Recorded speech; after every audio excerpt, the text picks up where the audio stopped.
Pronto. Bom, senhores, boa tarde a todos. Vamos dar início à etapa síncrona da defesa do aluno André Silva Abad, aluno de doutorado, da qualificação de doutorado do programa de Sistemas Mecatrônicos na Universidade de Brasília, no Departamento de Engenharia Mecânica. Tudo bem? Como é de praxe, senhores, agora nessa etapa síncrona nós iniciaremos a parte da arguição, tá? Da banca da qual, vamos assim dizer, vocês estão participando.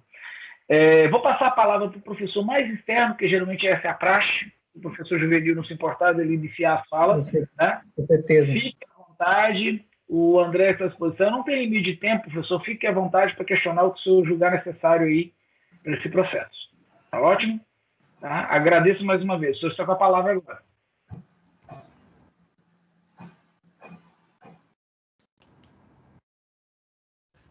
Qual mesmo o professor que vai iniciar? O senhor, professor. Ah, sou eu? Ah, ok. Não, obrigado. Isso, o senhor é o mais externo, né? Geralmente, pela tá política da boa banca, né? A gente começa pelo externo. Tá certo. Então, primeiramente, eu agradeço, né, o convite. A princípio, quando eu recebi esse convite, que é um convite para um exame de qualificação da área de mecatrônica, inteligência artificial, falei totalmente por fora, né? Mas aí eu vi realmente que o tema é um tema bastante interessante e que nós, os nematologistas, né, sonhamos, né, com isso, né, com uma ferramenta que nos ajude assim, na identificação e na quantificação de nematóides, né? Isso é importante para as tomadas de decisão na agricultura brasileira. A gente sabe que nós temos a agricultura pujante, mas com muitos problemas fitossanitários, né? E entre eles nós temos os nematóides parasitas de plantas, que realmente leva a grandes perdas na produção. Então, para isso, quando o agricultor tem a sua área, ele encaminha as amostras para um laboratório e ele espera duas respostas, né, do laboratório. Que nematóide tem e a quantidade de nematóide que tem. Então, agradeço muito essa oportunidade, né, de fazer parte dessa banca. Com certeza, os outros membros da área de inteligência artificial irão contribuir com essa parte e que eu, infelizmente, não tenho conhecimento para contribuir com isso. Mas, assim, a minha expectativa é muito grande com relação ao projeto, né? Exatamente como o usuário, né? Quando a gente usa, por exemplo, um software, qualquer coisa, eu, pelo menos, assim, eu quero saber simplesmente como eu vou usá-lo, não o que está por trás daquilo ali, que eu sei que é algo muito pesado, muito conhecimento acumulado e que chega para a gente já mastigado. E isso aqui é a nossa expectativa com relação a esse projeto.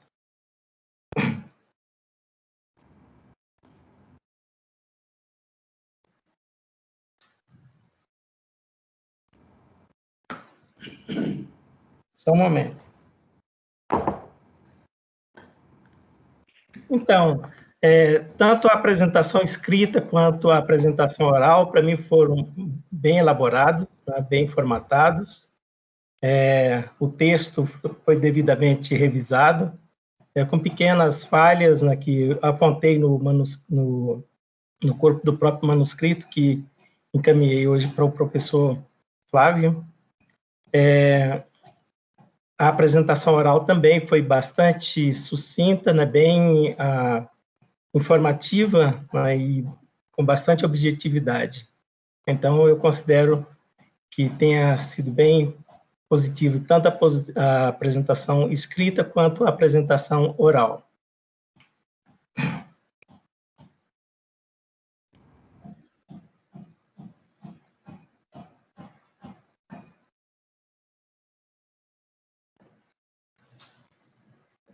Então, eu vou fazer algumas considerações com relação ao que está apresentado no texto, e depois, mais para o final, eu tenho as perguntas, né, para o candidato, o André. Tá ótimo. Então, no capítulo 1, na introdução, Uhum.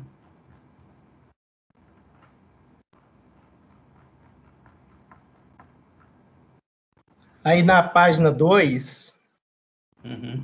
você tem como acompanhar? Na Tenho sim, já tô... contextualização e motivação, eu acredito que tenha ocorrido um equívoco na colocação dos números, né? Por exemplo, aí aparece 118,886 milhões de toneladas. Acho que seria uma vírgula, né? E são vários pontos. A sim. mesma coisa de 35,100 milhões de hectares, né? Acho que é 35,1 Isso, milhões, né? Então, acho foi que... separador decimal aqui, professor. Foi um lapso mesmo. É. Então, aí no segundo parágrafo, que você escreve o nome das espécies de nematóides, né, que estão associados à soja, Uhum. como lá você escreveu o nome da soja, você colocou o nome da autoridade, né, Rio, Linneu, né, que escreveram a espécie. Então, cada vez que uma espécie nova, que você coloca pela primeira vez uma espécie, recomenda-se que você coloque as autoridades, né? Mas eu fiz esse trabalho para você. Você vai ver na cópia que eu passei lá para o professor Fábio, eu já coloquei lá todas as autoridades, né, das espécies, né, que você trabalhou. Obrigado, professor. Obrigado.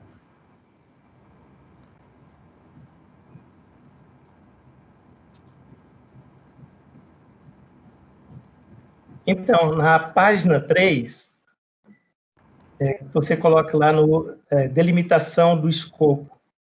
Uhum. Então, lá você fala que os nematóides são considerados pragas, né? Uhum. Assim, às vezes, se você pega assim a literatura mais geral, eles colocam doenças e pragas, tudo no contexto de pragas, né? Por exemplo, os documentos do Ministério da Agricultura, lá eles tratam isso tudo como pragas, né? Mas, assim, como tem que estar na academia, os nematóides, eles são patógenos, né? Aí, no final do parágrafo, aí tem, né? Eles são considerados patógenos, né? Tá. Substituir, então, o senhor recomenda, né? Isso. Quando eu for tratar dos nematóides especificamente, tratar eles sempre como patógenos, né? Exatamente. Né? Ok. Então, nessa mesma página, tem um ponto lá que você fala, né? Faça as limitações regionais para a obtenção das amostras de solo e raiz. Eu não entendi bem, né? Porque, assim, praticamente qualquer lugar que você anda por aí, você vai ter plantio de soja ou de outras culturas e que você pode, assim, eu acho que com uma certa facilidade, ter acesso. Talvez você não, mas quem está auxiliando é o professor Paulo Afonso, né? Isso, professor Paulo Afonso. Então, esse pessoal, nossa, vive lá no meio da soja, no meio dos nematóides. Então, você coloca assim, faça as limitações regionais para a obtenção das amostras de solo e raízes. Né? O que ele me formou nesse processo de elaboração do trabalho, professor, é que ele falou que determinadas... É meio regionalizado. Ele falou, ó, tem área, André, que a gente está investigando, a gente encontra muito meloidógeno e pratilencos, mas não encontra rotilento na área, né? E esses locais onde ele fez a captação para a gente tirar as imagens das amostras, para a gente capturar as imagens, parece que são locais mais próximos, onde ele tinha os experimentos, foi dado a esse contexto que eu acabei escrevendo essa limitação. Olha, eu estou limitado às amostras que me são fornecidas, né? Que estão próximo da minha região, né? Não entendo. Mas, assim, de maneira geral, né, eu acho que talvez não seria o caso você colocar, porque os plantios são abundantes, né? Mesmo que você não encontre em uma área, você pode encontrar em outra área. Em outra. Tá Mas ok. isso não é problema. Tá ok.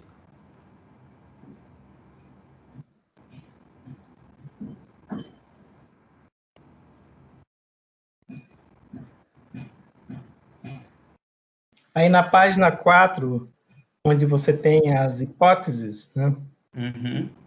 A primeira hipótese fala se o termo, você usa assim, classificação de nematóides, né? De fitonematóides, né? Por espécie. Eu, assim, eu acredito que assim, a classificação não seja o termo mais apropriado para essa situação, porque assim, imagino que você vai encontrar ali parâmetros, né, de você encontrar as informações que vão caracterizar o nematóide, né? Na verdade, para identificar. Porque quando você fala em classificação, isso quer dizer você colocar os táxons dentro de categorias taxonômicas, né? Então, no caso, por exemplo, vamos supor, você tem uma espécie, você desculpa, assim, se eu te falar, assim, alguma coisa que você não entender, né? Porque eu sei que você é da área de ciência da computação e, apesar de estar lidando alguma coisa com nematóides, não tem essa obrigação, né, de saber certas coisas, né? Mas a Então, contribuição sua é a válida. classificação a gente usa mais para colocar, vamos supor, você tem uma espécie, Meloidogene incógnita, já deve ter ouvido falar, né? Um dos nematóides da soja.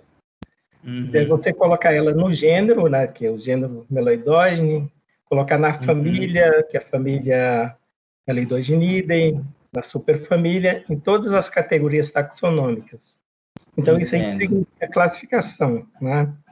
Eu acho que você quis referir à identificação mesmo, ou caracterização também, então seria um outro termo que poderia ser utilizado. Essa palavra eu entendo exatamente o que o senhor quis dizer. Essa palavra classificação, para nós que está mexendo com redes neurais, ela vem meio que naturalmente, porque uma parte exatamente da rede é o classificador, e a gente sempre tem input com ela, não que ela seja correta, professor. Eu peço desculpas por isso, sabe? Ah, ok. Tudo bem, realmente. Mas, talvez nesse caso aqui, você consideraria identificação. Eu anotei tudo isso no texto, né? Que eu passei há pouco para o professor Flávio, né? Aí está tudo lá anotado, né? Então, talvez nesse ponto aqui você usa a identificação e depois, quando você estiver falando das redes, aí você pode usar os termos adequados aí para vocês, né? Entendi, professor. Então, isso aí, na segunda hipótese, eu também não entendi bem, assim, que você colocou, assim, o contexto adverso das imagens microscópicas, né? Não sei, assim, o que você quis referir, né? É assim, professor, as imagens em plano normal, né, elas têm características, por exemplo, o espaço de cores dela é maior, a gente tem espaço de cores para extrair características. As imagens microscópicas, elas têm duas características que são ruins para redes convolucionais. Uma delas, por exemplo, essa redução do espaço de cores, a gente geralmente trabalha com tons de cinza. Outra diversidade dessas imagens, geralmente elas vêm muito cheias de ruído, né? Então, isso acaba causando uma dificuldade a mais para as redes nesse processo de identificação dessas espécies. Ah, entendo. Mas, assim, talvez seria o caso de você elaborar um pouquinho, né, em cima disso aí, sabe? Porque, assim, ficou, assim, bem... Para você, acho que está bem claro, né, mas... Sim. Em imagens médicas, por exemplo, quando o pessoal trabalha com esse tipo de situação, eles estão utilizando, para diminuir esse problema, eles estão utilizando muito contraste. Então, eles utilizam contraste justamente para realçar algumas características e facilitar o processo de classificação. Não é no nosso caso, né? Então, isso... tudo bem. A terceira hipótese também você usa lá o termo classificação, né? Eu também recomendo que você faça o mesmo lá para a primeira hipótese. Bacana. Então, vamos passar agora para o capítulo 3, né, onde tem trabalhos relacionados. Páginas 44, 45, no final da página 44, início da 45, você fala da figura 3.5. Certo. Você escreve lá, nota-se que a ACM Library concentra o maior número de estudos selecionados. Na verdade, a Mas Scopus... quando a gente olha lá na figura, sabe, você, assim, as barras azuis lá do Google Academic, né? Elas sobressaem, né? Então, não sei bem se você... Foi um erro meu, professor. Foi um erro meu isso aí. Na verdade, é o Google Academic e a Scopus, os dois maiores isso, aqui. Eu tinha são os maiores. certo que eu tinha corrigido isso e passou em branco aqui.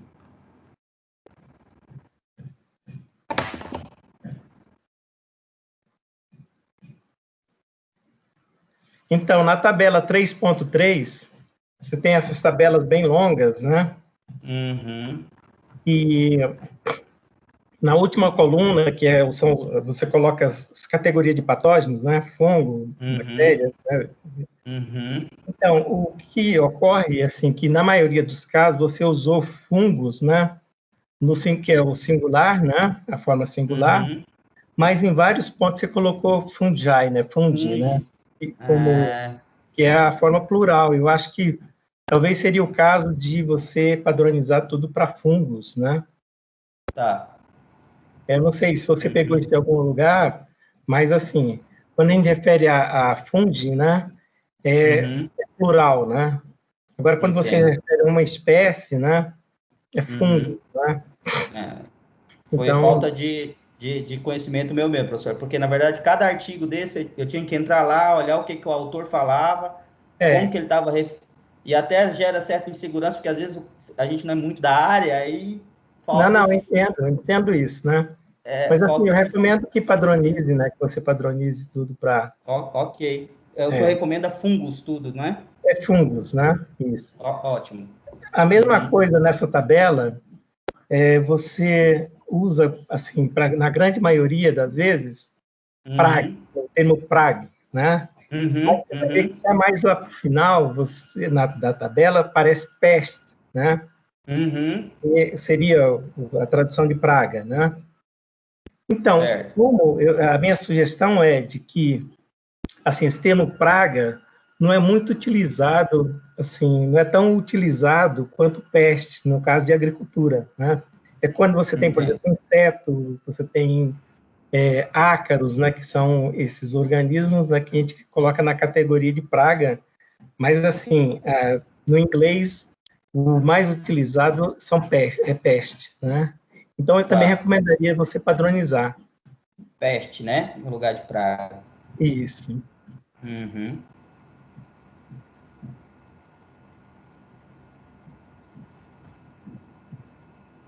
Aí, no capítulo 4, metodologia proposta,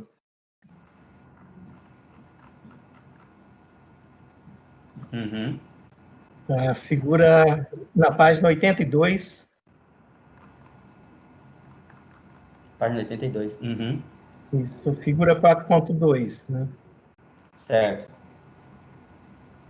Então, você coloca lá também a classificação morfológica, né? Eu acho que você pode usar ou a identificação, né? Usando morfologia, ou então caracterização morfológica, que é o mesmo caso que eu falei lá no início, né? Entendo. A classificação, quando você coloca... Porque eu acho que, assim, o que esse programa, assim, vamos supor que vai ser desenvolvido, a princípio ele não vai fazer esse trabalho de ficar colocando as coisas nas categorias taxonômicas, né? Ele vai identificar aquilo ali. Exatamente. Uma impressão perineal, né? Você vai identificar aquele organismo, né? Exato.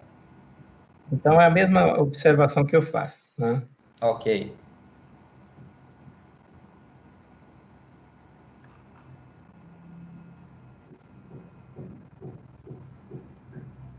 Então, uma coisa que eu achei, assim, admirável que você fez, que deve ter tomado muito tempo, foi a sua revisão sistemática, né? Impressionante, né? Assim, o quanto você explorou, praticamente tudo, né? Que tem na área. E sobraram lá 1000 e alguma coisa lá de artigos que você falou que leu na íntegra esses artigos. Né? É um trabalhozinho, viu, professor? Foi muito trabalho, né? É um trabalhozinho. Mas realmente foi um pente fino, assim, que foi muito, eu considero assim, muito importante, muito bem feito, né? Uhum. E, como você viu lá, você não tem nada para nematóide, né? Você tem umas Não doenças, tem. mas identificadas doenças de parte aérea, né? Que o pessoal já tem É, um é certo conhecimento, que né? o que a gente vem notando também dessa parte aérea é que gera muito falso positivo, né, professor? Porque as características, às vezes, são muito similares a outro tipo de doença, né? Sim, é verdade. Pois É, é, mas assim, você fez essa revisão, você viu que lá que não tem, né? não tem, professor.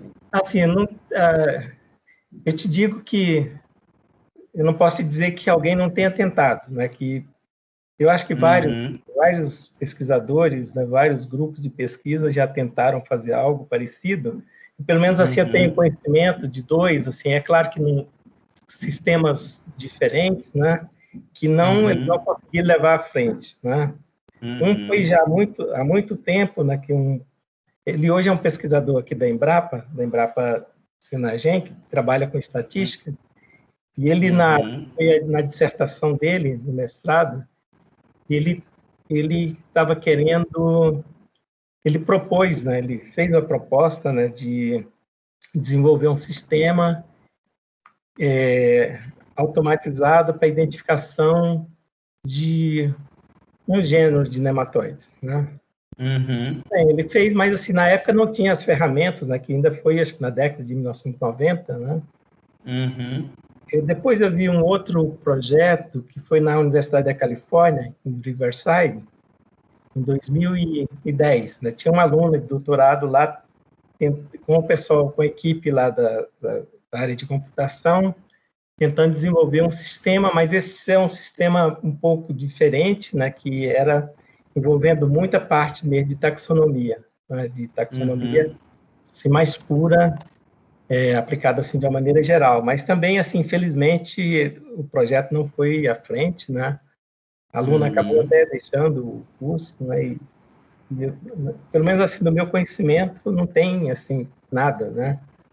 Então, realmente, uhum, assim, eu entendo que seja um desafio grande que você está passando por ele, você está propondo isso, uhum, fazendo essa proposta, né? Mas que você sabe que tem uma série de complicações, né? É uma uhum, complexidade bem grande quando você se trata sim. de identificação de nematóides e tal, sabe? Até para os especialistas é algo assim extremamente complicado, sabe? Não é tão fácil, É. né? Certo. Eu passei alguns dias dentro do laboratório e eu vi que o negócio é meio cabuloso, sabe, professor? Não é tão fácil, né? Então, É. assim, e, na verdade, daqui para frente eu vou contextualizar nessas dificuldades, né? E depois vou fazer umas Uhum. perguntas para você. Bem. Tranquilo, professor. Então, você sabe que uma dos problemas, né, que a gente tem com o nematóide, com a amostra de nematóide, é que raramente Uhum. você vai pegar uma amostra de solo e vai ter só uma Uhum. espécie de nematóide lá, né? Uhum. Você tem uma mistura de nematóides, Uhum. né? Isso. Tem uma mistura de nematóides e quando você olha, você vê uma quantidade grande de nematóides numa amostra, depois que você faz o processamento dessa amostra, né? Mas aí Uhum. quem são eles, né? Porque para tomada de decisão você tem que saber quem é o nematóide, né? E quanto Uhum. se faz presente, né, ali nas amostras. Uhum. Então é com Exato. base nisso, né, que os agricultores, né, os técnicos, né, tomam essas decisões, né? Uhum. Então, você sabe que isso vem sendo feito através da morfologia, da morfometria, Uhum. análises bioquímicas, né? Tem alguns testes bioquímicos que se fazem para alguns grupos específicos de nematóides, Uhum. uso de marcadores moleculares, e em alguns casos, os círculos de hospedeiras, né? Porque muitas vezes, não sei se você já sabe alguma coisa sobre isso, mas assim, uma mesma espécie de nematóide, você encontrando ela, lá você vai Uhum. encontrando, às vezes não quer dizer muita coisa. Uma espécie, porque dentro daquela mesma espécie tem raças, né? Uma raça que Uhum. é muito agressiva para uma cultura e outra raça que não é agressiva, que às vezes No nem ca... parasita aquela cultura. Você vê a complexidade que é, né? O meloidógeno, se eu não me engano, tem mais ou menos essa característica. Meloidógeno, várias espécies de meloidógeno têm essa característica, principalmente a que é mais comum, que é a meloidógeno incógnita, né? Tem um sistema de classificação de raças, né? O nematóide cista soja também, né? Ele tem um sistema de classificação de raças, né? Que isso tudo é parte dessa complexidade, né? E assim, como você sabe, para a gente identificar esses nematóides morfologicamente, né? A gente usa as formas adultas, né? As formas adultas, fêmea, macho. Tem espécie que não tem macho, né? Que você não encontra macho, né? Só com base nas fêmeas, né? Mas, assim, quando você vai fazer uma amostragem lá de solo, às vezes não são as formas adultas que você está interessado em ver. Porque, no caso, por exemplo, o meloidógeno, ele fica dentro da raiz, a fêmea fica lá dentro da raiz, né? Dentro do sistema radicular. Mas, assim, o que a gente vai quantificar, às vezes, é ovos, ou então a fase jovem do nematóide, né? Juvenil, enquanto ele não se tornou sedentário, né? Isso. Então, você vê a dificuldade, né? Porque, assim, o mesmo organismo, você pode encontrar ele com morfologia diferente, né? Dependendo do estágio de desenvolvimento dele, né, você vai encontrar uma forma diferente. Então, quando você pega uma amostra como essa, uma amostra de solo, você vai encontrar uma mistura de nematóides ali. Nematóides parasitas de plantas, nematóides de vida livre, né? Nematóides que, mesmo sendo parasitas de plantas, mas não são importantes para aquela cultura, e outros que são importantes, né? Então, isso aí é uma das, assim, muito disso que eu vou falar aqui é devido à minha ignorância com relação ao uso dessas ferramentas que você está propondo, né? Então, assim, que para mim é algo assim que você vai desenvolver, vai parecer algo mágico, sabe? Que vai resolver essas dificuldades, né? Eu estou olhando como do ponto de vista do usuário, não de quem está na linha de frente desenvolvendo trabalhando diretamente no programa como você, né? Então, isso é uma das dificuldades, a diversidade de nematóides que você encontra numa mesma amostra, né? Mas aí tem outras.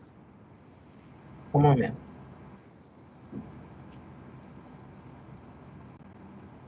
Outra coisa é a semelhança morfológica entre espécies de nematóides.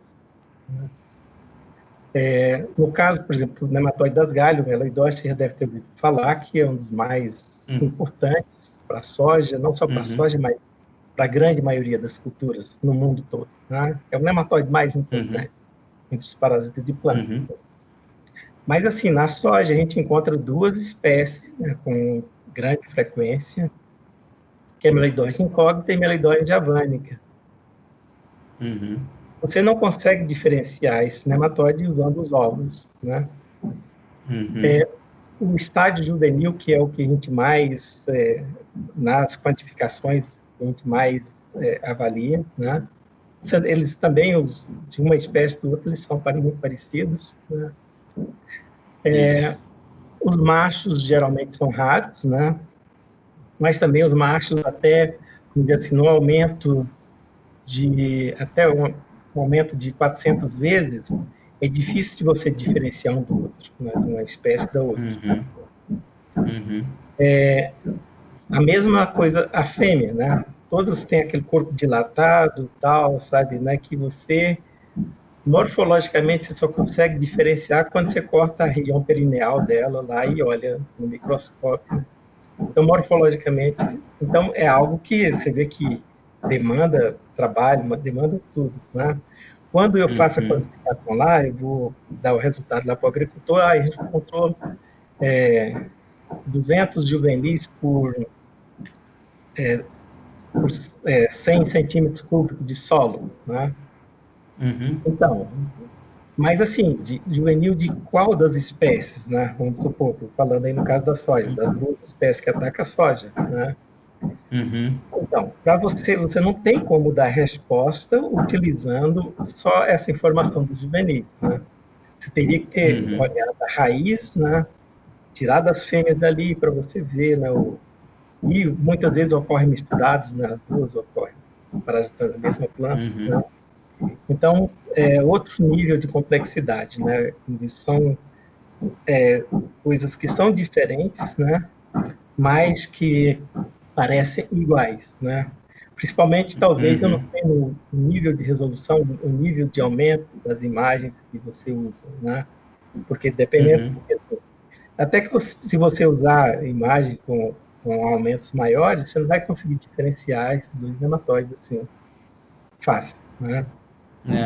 Então, isso é uma das dificuldades, assim, como um candidato a usuário desse sistema, eu diria, né, são casos como esse.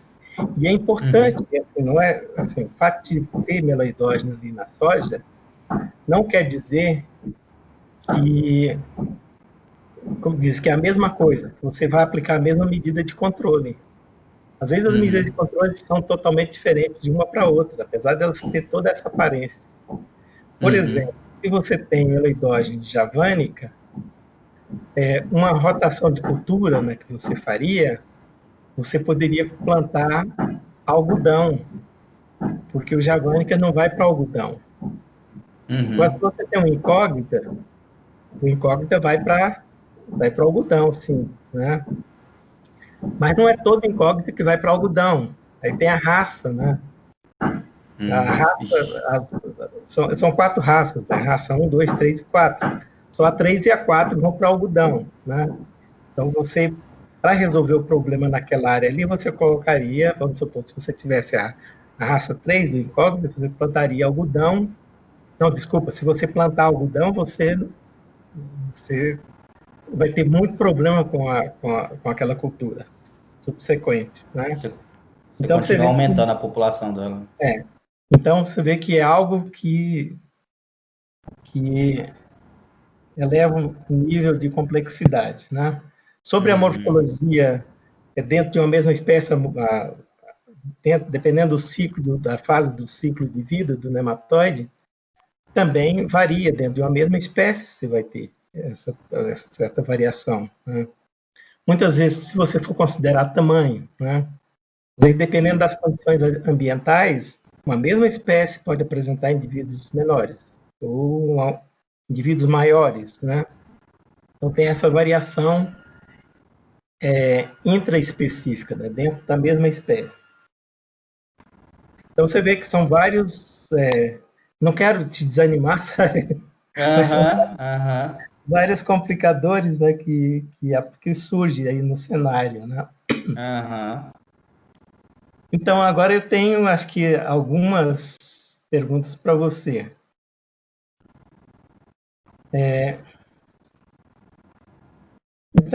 Então, diante de toda essa complexidade, né, você está propondo trabalhar com os nematóides da soja. Eu queria saber quais nematóides da soja que você realmente pretende trabalhar, que você está fazendo as imagens para fazer esse trabalho. Ok. Nas conversas aqui com, digamos assim, com um especialista aqui mais próximo nosso, que é o professor Paulo, Sim. E pela facilidade até de conseguir essas amostras, professor, a gente acabou escolhendo o meloidógenes, o pratilencos, o meloidógeno, pratilenco, o heteródra. O helicotilencos foi que ele disse que ele é meio controverso, mas como a gente tinha muita amostra dele, né, e ele estava presente em tudo, e às vezes ele até atrapalha no processo de classificação, porque ele vem em muita quantidade, né? É verdade. Aí ele falou, vamos colocar o helicotilencos, porque ele está presente em tudo, e a gente acaba classificando ele, dando uma noção aqui dentro desse processo de classificação. Então entrou o helicotilencos e ai meu Deus, o do algodão, que também é muito do algodão, esqueci o nome dele agora. O rotilencos, exatamente. São esses 5 nematóides, mais um trabalho que a gente não está aqui, mas a gente começou a captar imagens de ovos e cistos. Eu nem coloquei aqui, porque está em captação ainda, então a gente está assim, uma coisa... eu não coloquei porque não sei como é que vai ficar. Sim, eu entendo, né? Então, assim, vamos por partes, né? Só complementando, professor. Tudo bem. nós fomos instruídos, nesse processo de captação das imagens, fomos instruídos a pegar eles na fase juvenil, acho que é J2. Então, todas as imagens que nós temos estão nessa fase, juvenil J2, que é o que o senhor falou, que eles estão mais ativos, né? Eles ainda não estão num processo de dormência, né? Bom, me explicaram direitinho como é que isso acontece. Então, todos foram capturados nessa fase. Esse problema da espécie, da divisão da espécie, que o senhor reportou, o Paulo explicou isso para mim também, e realmente é difícil, é muito complexo mesmo você conseguir chegar nesse tipo, enfim, até a própria análise laboratorial que é feita dele é uma análise complexa, né? Para chegar, se falar, olha, é incógnita ou é javênica, né? É uma análise complexa, né? Então, realmente, a gente não consegue chegar nesse nível, não. A gente consegue falar que, olha, eu até usei o nome incógnito ali, mas eu consigo falar, olha, é um meloidógeno porque o que eu consigo extrair com as redes dele, as características, eu consigo muito bem tipificá-lo ele como um meloidógeno. Agora, chegar a um nível mais avançado, realmente é muito complexo, concordo com o senhor. Ok, então, tudo bem. A minha próxima pergunta era essa, para saber os estágios, né, que você vai trabalhar. Então, para meloidóide, você vai usar o juvenil de segundo estágio, né, o J2, né, que é essa parte. Para o heteródero também, né? Também, exato. Também. O pratilencos você vai usar qualquer juvenil, macho ou fêmea, né, que todos eles são... Exatamente, Ele não tem tanta diferença assim, né? Não, né? Mas, assim, o Rotilencos também. O Rotilencos você vai usar também as formas vermiformes. Isso, vermiformes. Ok, porque você sabe que a fêmea tem um corpo dilatado e fica preso lá na raiz. E parece fica meia bolinha, né? Fica pendurado ali na raiz, né? Certo, né? Mas, assim, no caso, por exemplo, do Pratilencos, eu concordo, né, que talvez... Mas, assim, do jeito que as coisas andam, quando você vê os resultados das análises laboratoriais e fala sobre pratilencos, né? Aparece lá a espécie Pratilencos braquiurus, né? Mas, assim, da minha experiência, sabe, com a amostra que eu recebo aqui do Centro-Oeste, do Nordeste, de várias partes do país, de um certo tempo para cá, até aí mesmo da região do Mato Grosso, de um certo tempo para cá, a gente encontra as populações mistas, né, do Pratilencos braquiurus com o Pratilencos penetrans, né? Então, quando você olha, por exemplo, num pequeno aumento, você não consegue distinguir, né? Quando você, claro, usa um maior aumento, você vai conseguir distinguir com bastante clareza, né? Até mesmo que, no caso, o Pratilencos braquiurus não tem machos, né? E o penetrans tem quase 50% da população dele, geralmente é macho. Então, mas eu acho que, assim, você chegando a dizer que é Pratilencos, né? Já é um caminho bom andado, tá? Você dizer que é meloidógeno, também um bom caminho. Heteródromo, bom caminho também, né? No caso do Protilênculos, né? As formas vermiformes, você sabe que são os juvenis, né? Os jovens. As fêmeas jovens, né? Porque é um nematóide que, apesar de ser sedentário, é só a fêmea que se alimenta, ela, quando a fêmea faz a postura no solo, o nematóide eclode no segundo estágio juvenil e ele passa por todas as trocas de cutícula, né, e se torna adulto lá no solo, sem procurar planta. Quem se transforma em macho nunca vai procurar planta, ele não gosta, o macho não se alimenta. As fêmeas jovens é que são, que diz assim, que é a fase infectante, né, é a fêmea jovem, no caso desse nematóide. Diferente lá do meloidógeno, do heteródera, que o juvenil estágio, né, que é o estágio infectante. Então, esse aí, a fêmea tem as características muito parecidas com a do juvenil, né, do Protilênculos, né? O macho também, né? Bem parecido, né? Então, o seu sistema vai ter que aprender isso aí, sabe? Que eles têm, assim, mais ou menos a mesma forma, né? Deixa eu falar para o senhor, eu tenho, das espécies que eu tenho, o maior número de amostra meu hoje é de rotilencos, justamente porque a gente já viu essa possibilidade de tentar classificar ele por macho e fêmea, porque agora eu acho que é o macho, bem perto da cauda do macho, né? Exatamente. Tipo, Então, esse pela aquela projeto. característica, exatamente, pela aquela característica ali, eu não quis falar que eu consigo ainda, porque, enfim, é uma coisa que a gente está trabalhando, começou, eu falei, não vou falar que eu faço isso, porque vai saber que eu vou dar conta, né? Então, primeiro vamos tentar ver como é que as redes vão se comportar, o que eu vou ter que mudar nas redes, o que eu vou ter que construir para tentar separar isso. Porque é muito sutil, às vezes ela é bem clara na imagem, às vezes não é tão clara na imagem, então eu não sei. Mas eu tenho um número grande de amostras já separado em macho e fêmea já, professor. Ah, sim, ok. Então, a outra dúvida minha, como diz assim, talvez fruto da ignorância, né? Uhum. Porque aí você tem esses nematóides lá, tudo junto, tudo misturado, né? As imagens são feitas, né? Você tem um filtro que vai excluir os nematóides que não são alvo, né, dessa identificação. Exato. Quando eu treino as redes, eu só treino com as espécies que eu vou identificar elas, que eu vou classificar, que eu vou marcar elas. As outras espécies que não estão dentro desse meu escopo, eu ignoro completamente. Elas não serão marcadas, né? Então, a gente chama de, por exemplo, no processo lá, quando a aplicação estiver pronta, a gente chama de Bounding Box. Quando a gente olhar no microscópio a imagem vir para a tela, onde tiver o fitonematóide daquela espécie que eu classifiquei, que eu treinei as redes, ele vai ficar envolto de uma caixinha com o nomezinho da espécie dele lá em cima. Ah, ok. Tentar visualizar isso aí, mais ou menos. Então, assim, em termos de... Eu não sei, assim, os testes, você já fez algum teste, alguma coisa, né? Uhum. Eu digo assim, em termos de velocidade, né, de identificação, comparando com o sistema que a gente usa, o sistema manual, de pegar a amostra, de processar essa amostra e observar os nematóides, fazer essa contagem, né, usando um contador e tal, né? Você já fez mais ou menos, ela mediu assim... Professor, eu até coloquei isso no meu texto, que isso é uma das... Eu quero ter isso como um resultado da tese. Eu quero fazer essa comparação.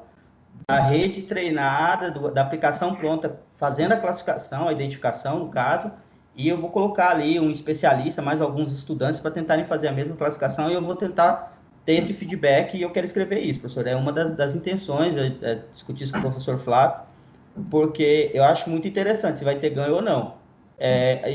Eu não estou nessa fase ainda, porque a fase que eu estou atualmente agora, eu estou treinando as redes convencionais, ou seja, as redes que já atuam nesse processo de classificação de objetos, para saber qual o comportamento dessas redes. É uma fase mais exploratória agora, a partir do momento que eu tenho as imagens, né? Então, eu estou nessa fase exploratória, estou rodando essas redes, vamos colocar, mais tradicionais da literatura. Estou trabalhando aí são 6 modelos, e estou explorando esses modelos para exaurir o máximo a precisão. Isso demanda tempo, porque você roda teste, enfim. Eu não fechei essa fase ainda para partir para essa comparação de desempenho assim no campo prático já não. Sei, não, tudo bem. É só porque quando a gente propõe algo novo, né, algo que... Esse é um dos problemas, né? Eu não tenho nada para comparar com o meu trabalho, sabe, professor? Eu não tenho ninguém para comparar, porque a gente não achou nada para comparar, né? Então, eu estou tendo que gerar essa comparação. E eu estou na atual fase agora, eu estou gerando comparações. Estou pegando arquiteturas que já existiam, modelos que já estavam, estou pegando esse banco de dados que, de certa forma, é inédito aí, e estou rodando essas arquiteturas, não estou customizando elas, mas eu estou fazendo ajuste fino nelas, ajustando elas para esse contexto desse banco de dados, para tentar extrair o máximo de acurácia possível nesses testes, para depois propor uma solução, né, em cima desse problema. É porque eu acredito que uma coisa que você fará vai ser de você fazer o seu teste, né, por exemplo, com uma amostra, e um especialista avaliar aquilo ali e tal, sabe, ver se repete, Isso. né? Tem, Exatamente. tem repetibilidade, dá para replicar. Eu estava vendo, tem um teste chamado teste AB, que dá para a gente fazer justamente esse esqueminha aí de separar por grupos e tentar fazer encaixar esses grupos com a máquina e grupos humanos aí. É porque, assim, isso aí, a eficiência varia muito, né, com o avaliador, né, com o nível, né, de expertise do avaliador, né, entre uma série de fatores. De fatores, né? De fatores, né? Então, nesse caso, assim, deixa eu tentar entender um pouco assim, a dinâmica. Você faz essas imagens, né, você pega uma amostra, por exemplo, e faz a imagem de todos os indivíduos que tem ali, ou como que é? Você faz uma amostragem? Isso. Eles processam no laboratório, aí, para mim tentar... Como, na verdade, assim, acaba que o feeling da imagem, quem tem a gente tem o feeling da imagem, né? Por estar trabalhando na área, a gente sabe se uma imagem está adequada ou não para determinado experimento, né? Acabou que eu fui para um microscópio bater imagem, né? Quem basicamente capturou essas imagens fui eu. Então, ele processava essa amostra, colocava naquela câmera de Peters, Peter, né? eu acho. Peter. Isso, colocava numa câmerazinha de Peter, aí eu ia varrendo aquela estrutura que é demarcada por quadrante, né, daquela, e ia capturando as imagens. Às vezes você captura 2 ou 3 nematóides ali numa imagem, mas no processo de treinamento a gente faz o recorte, né? A gente faz o recorte daquela imagem só do que interessa. Se tem sobreposição, se tem algum nematóide que não tem uma boa visibilidade para extração de características, a gente já descarta. Então, assim no final, supondo, né, a gente espera que a minha esperança é que você consiga bons resultados, né, e desenvolva uma ferramenta para uso, né. Você acha que daria para dispensar o nematologista ainda?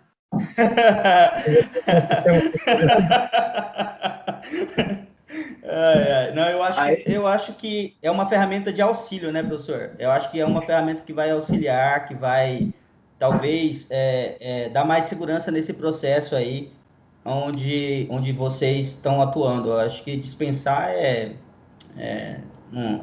ainda é utópico, mas que pode se configurar uma ferramenta que pode auxiliar muito no processo, eu acho que pode sim.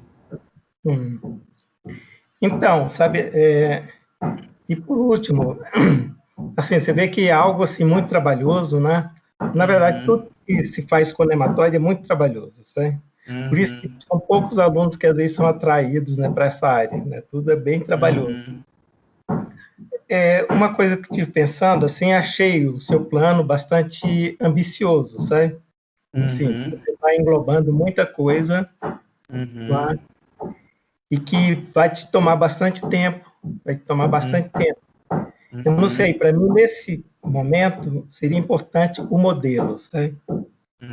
Você, vamos dizer, se você decidisse para trabalhar só com 2 nematóides, né? Trabalhar com 2 nematóides, você obter resultados, né, assim, bem seguros, né, com bastante que traga bastante confiança. É claro que futuramente você poderia englobar mais nematóides, né? Quanto você quiser. Né? Mas eu sei que você tem a limitação de tempo, né, para você terminar o seu curso e tudo mais, né? E é algo que eu vejo que dá muito trabalho, né, bastante trabalhoso.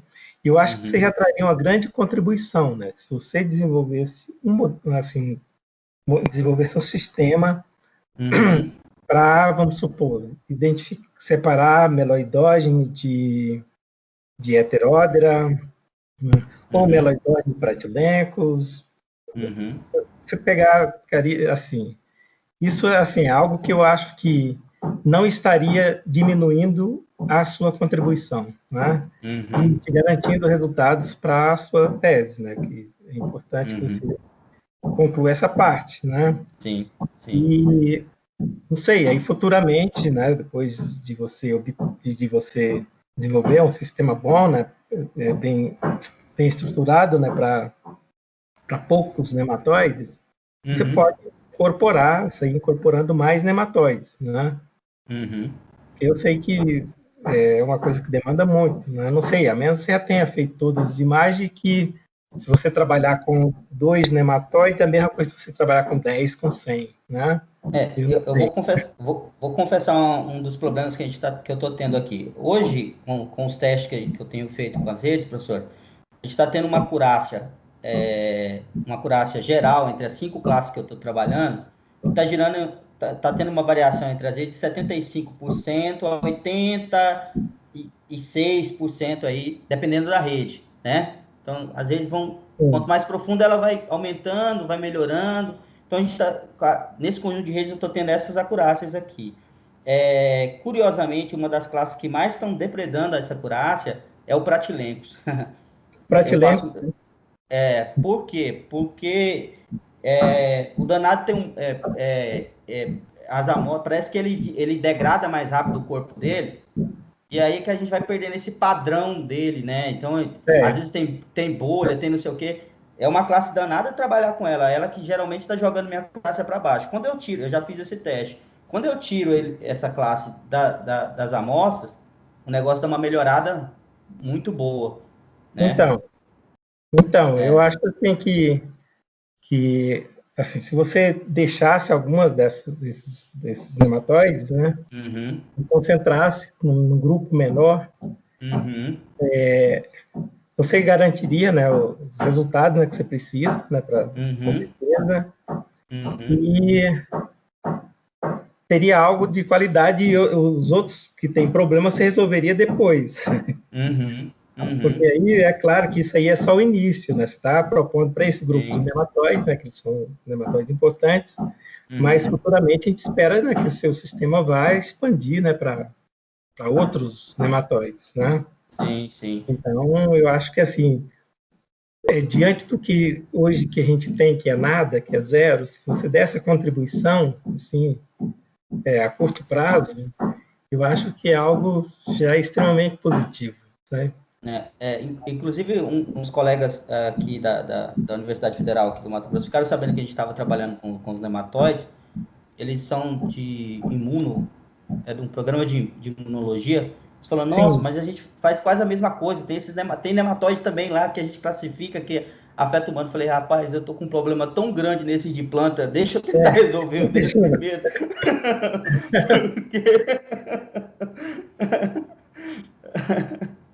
Pois é.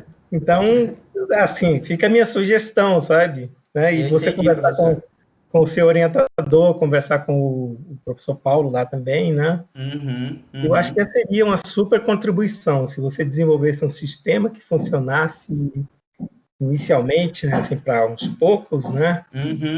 Eu acho que já seria muito, muito bom, sabe? Bacana, professor, bacana. Eu acho que assim, porque às vezes você vai ficar tentando, né, otimizar o seu sistema com todos esses nematóides, vai te tomar bastante tempo e nem sempre vai te trazer um resultado tão redondo, né, tão... Então, da minha parte é só isso, sabe? Eu agradeço muito a oportunidade, o prazer de conhecer, desejo sucesso na sua pesquisa. Se algum dia puder ajudar com alguma coisa, a gente está aqui à disposição. Professor, eu que agradeço o tempo do senhor, as colaborações do senhor. Muito obrigado mesmo, viu? Professor Fábio, agradeço aí, né, a oportunidade, né, e para mim eu estou satisfeito. Tá, professor Genil, eu agradeço. Não, que isso. Eu agora, que tipo assim, agora eu vou inverter o jogo, o senhor não é arguído, é o candidato, mas é só fazer umas perguntinhas rapidinhas aqui para passar para o próximo avaliador e deixar um convite para o senhor, tá? O Abad, a gente vem trabalhando com isso. Eu não sou especialista nessa área do senhor. Como diria, o meu aluno sabe mais do que eu nas espécies, na questão de modelagem lá de redes profundas, mas me chamou muita atenção 2 pontos que eu queria perguntar para o senhor, se eu tirar uma dúvida minha. Primeiro, eu já estava pensando nisso com a Abad, que a gente tem que fazer essa análise que a gente chama, aqui nós chamamos de intra e inter avaliador, tá? Pelo amor de Deus, não é objetivo nosso tirar emprego de ninguém, tá? É para ajudar, tá bom? É o nosso objetivo. E tipo assim, essa questão, para poder usar os avaliadores e tudo mais, a gente precisa submeter esse trabalho ao comitê de ética? de pesquisa? Trabalhando com nematóide, não, sabe? Não, né? Felizmente, não. Então tá ótimo. Porque eu sei que com ratos, outros animais, a gente tem que submeter. Sim, claro. Não. Nematóide, eles são considerados, né, como praga, uma coisa, sabe, que está lá no campo. Então, se a gente matar, tá beleza. Não tem problema nenhum. Tá bom. A segunda pergunta minha, quando o senhor falou dessa questão da contribuição, o Abad, o trabalho dele, uma das contribuições nossa é a base de imagens, que isso é novo, é inovador, mas o senhor ter chamado a atenção para a gente reduzir os números de classes, para poder subir a nossa acurácia, me gerou uma possibilidade, que aí eu faço o convite para o senhor, se eu puder nos ajudar, é que, tipo assim, eu não sou uma pessoa que eu me preocupo muito com a questão, tipo assim, eu quero publicar só na minha área, não quero publicar nas áreas dos outros. Não, eu quero publicar onde tem impacto. Eu sei que as pessoas não leem o meu trabalho. O senhor acha que a gente fazendo essa redução, porque os trabalhos de classificação, o termo que a gente usa é classificação ainda, mas de identificação, vamos colocar assim, dos nematóides, tem um espaço, ele com 2 ou 3 classes, acho que se tirando uma classe já sobe bastante, existe as mais problemáticas, em revistas de alto fator de impacto na área do senhor, que tem um JCR. Olha, não, sabe assim, não, porque eu acho, assim, geralmente, assim, o que esses periódicos, o que eles querem, né? Eles querem qualidade, né? Muito qualidade, né? Então, muitas vezes você trabalha, sei lá, você trabalha com algo bem pontual, né? Com uma coisa bem específica, né? Vai ter muito mais impacto do que quando você tenta expandir aquilo ali, né? E não, assim, né? Fica algum ruído, né? Fica alguma coisa. Então, eu não veria isso como um problema, sabe? Se vocês reduzirem para 2 ou 3, né? Ou 3 classes, né? Como você chamou aí, né? Acho que e mostrar que o sistema funciona, né? Que o sistema tem um potencial, né? De ser aplicado para quantas classes forem, né? Mas assim, eu acho que no momento assim importante mesmo é o modelo, né? Você desenvolver um modelo, né? Uma coisa que funcione. E eu acho que é mais importante do que talvez tentar agregar mais coisas, né? E ficar com ruído. É algo que vai ser claro que futuramente, né? As coisas vão ser resolvidas, né? Mas eu acho assim que ainda mais como um trabalho, né? De doutorado, né? Que tem um tempo ainda para terminar, né? Não sei quanto tempo, mas ele ainda resta, né? E pelo jeito é uma coisa. Como? Ele tem um tempinho ainda dá um ano ainda de trabalho pela frente, 1 ano e meio ainda, pelo menos. 1 ano de trabalho, né? Pois é. Mas assim, eu garantiria com menos inicialmente, né? E se houver possibilidade de mais tempo, agregaria outras coisas, né? Ótimo. Então eu vou deixar o convite para o senhor depois ajudar a gente mais à frente um pouquinho. Com certeza, no que eu puder ajudar, eu estou à disposição. Nós vamos preparar uma publicação para isso aí, interessante. Só aguarde. Bom, deixa eu passar a palavra para o próximo membro, depois a gente vai conversar com mais tranquilidade. Muito bem. Os dois são membros internos, não é por ordem de importância, mas eu sempre deixo o Díbio por último. Eu vou chamar o Díbio, o professor Díbio, né, para ele não achar que eu estou deixando ele sempre por último, né, Díbio? Para você dar suas contribuições, entregar a palavra, fique à vontade. E o professor Leandro em seguida. Tá ótimo. Díbio, fica à vontade. Seu microfone está mutado, tá?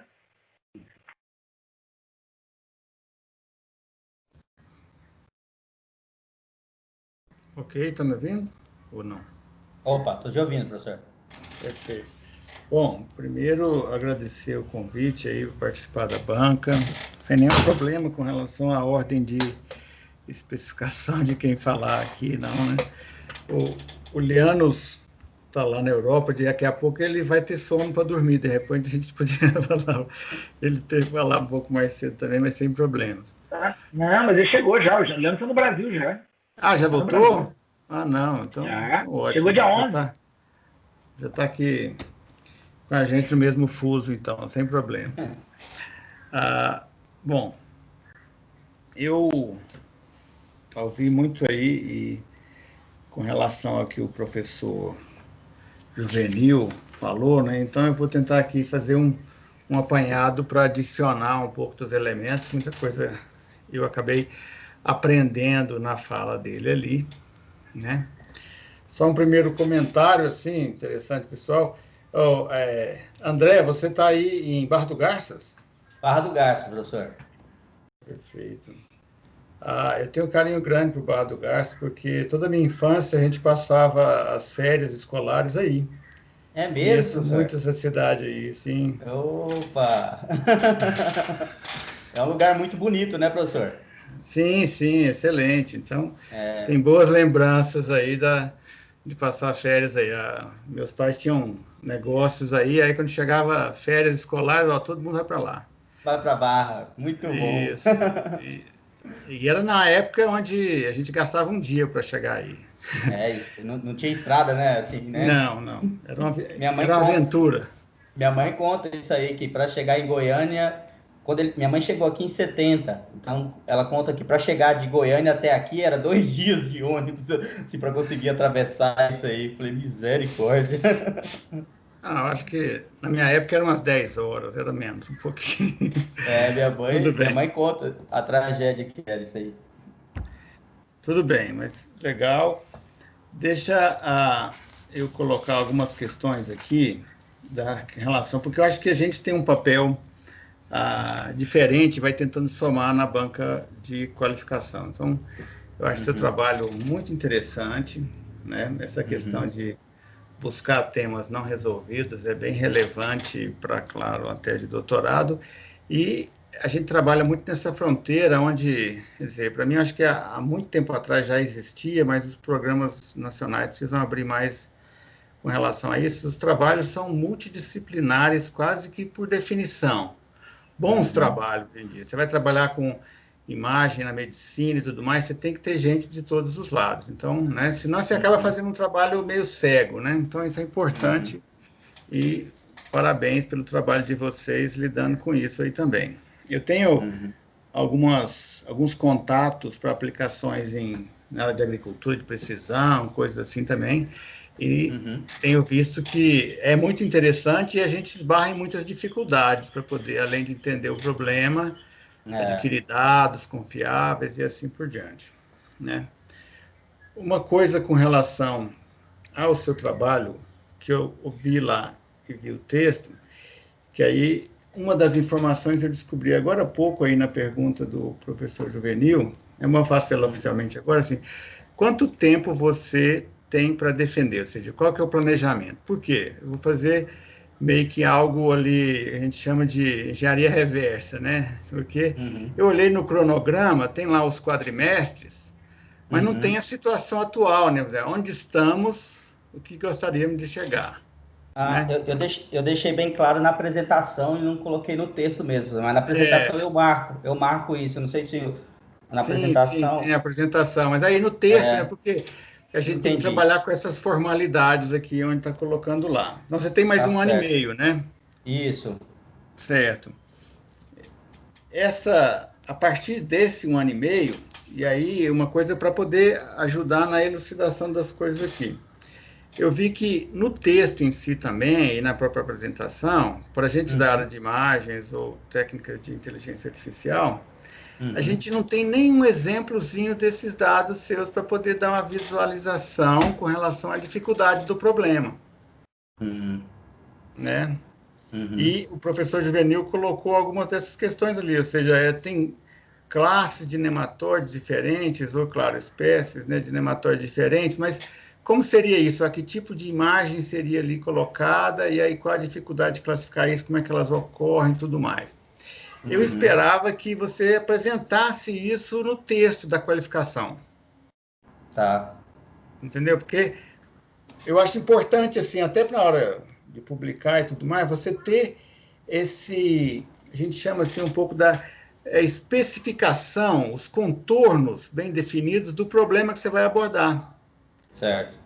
Porque senão, veja, a própria fala do professor Juvenil colocou isso lá, assim, pode ser meio, não vamos dizer impossível, não é impossível em pesquisa, pode ser meio não atingível no tempo que você tem, dependendo do número de classes, dependendo da dificuldade de conseguir esses dados e tudo mais.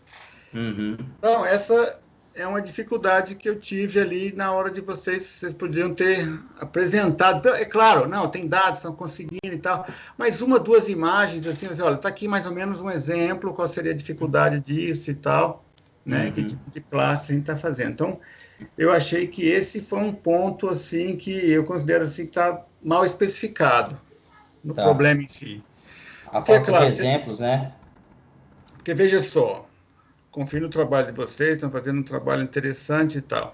Mas é meio que a qualificação é para a gente, somente os internos, ajudarem a fazer, ó, vai dar certo, se tiver algum furo, alguma dificuldade, a gente poderia antecipar agora, né?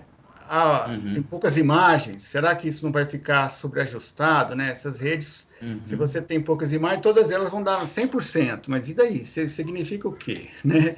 Então, Uhum. qual a Uhum. quantidade de imagens você vai conseguir? A dificuldade desse problema. Ah, por que, que a técnica da rede tal vai ser melhor do que a técnica. Eu estava trabalhando, a cada 3 meses você tem praticamente uma arquitetura nova aí bombando e você tem que, né? É, Eu é. estava vendo um negócio interessante nessa área que é o seguinte: você, ó, a CVPR acabou de acontecer, vai ter a CCV semana que vem. Aí eu estava vendo uns artigos deles lá, tá no Archive. O trabalho vai sair semana que vem e já tem 60 citações. É, Então o é. negócio sai assim demais. Então eu acharia que era interessante, seja, claro, por isso que eu não me preocupei muito aqui, eu não faço isso nas qualificações, de ficar muito ali em detalhe no texto, porque ele é um texto Uhum. interno, né? Ou seja, não é o texto que vai ficar ali para ser exposto e tal. Uhum. Mas aí por isso eu prefiro falar aqui nesses elementos. Mas eu acho que é importante você especificar o quanto antes o contorno desse problema. Tá. Porque a gente da área sabe que, primeiro, a dificuldade de classificar vai depender muito disso. Sim. Olha, como é que essa imagem é o quê?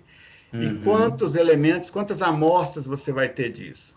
Se você Certo. não tiver isso em mãos, aí qualquer rede, né, vai dar Uhum. um resultado que é o significado disso vai depender muito do visual do problema em si.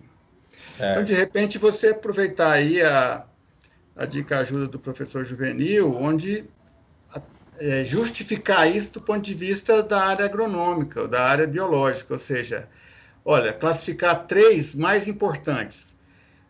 Um trabalho que eu tive com um aluno no ano passado, a gente estava classificando insetos que são prejudiciais em cultura de algodão, a gente foi nessa linha, olha, parecem 5.000 espécies de insetos na cultura de algodão.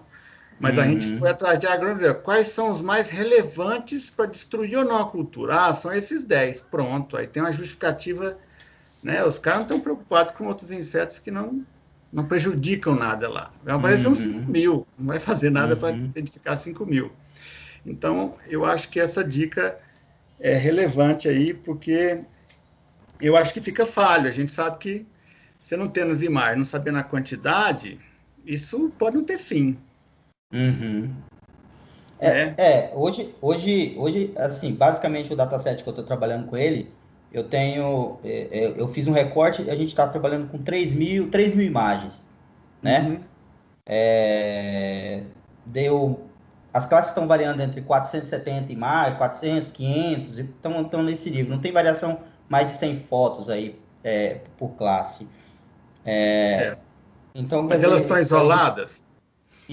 isso, já estão categorizadas por classe, Eu fiz dois tipos de categorização desse banco de dados. Primeiro eu fiz as marcações de máscara nele usando o padrão Coco, ele já Uhum. está marcado com o padrão Coco, e fiz a separação por classe usando o nematóide no centro da imagem, Uhum. né? Aí já tá tudo feito, e eu já estou rodando, inclusive, os testes em cima disso aí, né? Mas Certo. eu realmente não coloquei isso no trabalho, não, professor. Assim, enfim, Uhum. como é uma coisa que eu estava montando, talvez, eu concordo com o senhor, é um pecado porque prejudica a colaboração de vocês. Porque, por exemplo, a imagem do nematóide está no centro. Para lá o biólogo especialista, quando ele analisa isso, não aparecem nematóides mais de uma espécie na mesma lâmina? A, E aí, com a, isso, ele vai a, ter. Ele nunca vai estar centralizado, né? Então, ele pode aparecer em várias regiões ali da imagem que ele vê, né? Então, quando eu centralizo ele, na verdade, essa imagem no centro, para facilitar a aprendizagem da rede, né? Quando ele olha na lâmina, ele pode ter tem vários nematóides dentro do microscópio que ele tem como ajustar o foco, né? Ele mexe embaixo, que eu não sei o nome daquele e ele regula o foco para ficar em cima do objeto que ele está querendo olhar, investigar. Então ele consegue centralizar também. Então, mais ou menos quase o mesmo princípio. Eu tentei não fugir muito do cotidiano, de como é feito o cotidiano da análise laboratorial deles. Tanto é que a mesma perspectiva do microscópio que ele utiliza, a mesmo ponto de visão que ele utiliza para fazer a classificação de forma manual, né, sem ser automática, eu estou utilizando a mesma perspectiva, não estou ganhando, não estou, digamos assim, roubando, né, de tentar aumentar uma perspectiva maior. Não estou. Eu tentei padronizar a mesma coisa dentro do experimento. Tranquilo, então. É por isso que, para a gente, se você mostrasse um exemplo ali, a gente já teria isso dirimido, né? Aí eu estou perguntando coisas que eu não vi ali na apresentação. Eu concordo com o senhor. Tá, aí com relação às 3.000 imagens, então você está treinando redes, fazendo elas com transferência de aprendizagem? Eu comecei fazendo elas from scratch para ver o comportamento, até para ver questão de parâmetro. Primeiro, eu comecei a rodar elas from scratch para olhar a questão de comportamento, ver essa questão da taxa de aprendizagem delas. Aí eu estou no segundo momento agora usando a transferência. Estou rodando todas elas com transferência. Primeiro a gente começou com fazendo o split 80-20 mesmo, padrão que todo mundo faz. Depois o professor falou assim: André, faz a validação cruzada agora. Agora a gente está rodando, estou rodando tudo novamente com validação cruzada, né? Aí estou começando tendo todos esses relatórios, então, desde da from scratch e validação cruzada. A literatura já afirma que o transfer dá acurácia maior, né? Isso aí a gente tem bem claro, mas, enfim, a gente acabou tendo isso como uma estratégia até para entender também como é que essa taxa de aprendizagem se comporta. Eu estou fazendo algumas análises do comportamento dessa taxa de aprendizagem aí, das redes, porque a nossa proposta eu brinco muito com o professor Flávio disso, né? A gente fala assim, tem um monte de arquitetura hoje, né, professor? Mas, na verdade, se você for olhar, não é arquitetura, é um monte de customização de arquitetura, né? Então, a gente está pensando justamente nessa proposta de uma arquitetura customizada para esse problema e precisa ter o feeling de onde está isso para ajustar e para, na verdade, conceber a nossa proposta. Né? Sim, muda um pouquinho a especificação em si, né? Porque quando você bate, e também experiências nossas, você manda para qualquer revista, mesmo na área a maioria é meio agronomia, o pessoal já pede lá, olha, cadê o teste com tais e tais arquiteturas, porque aqui tem um link do Archive que os caras já... Então você tem que...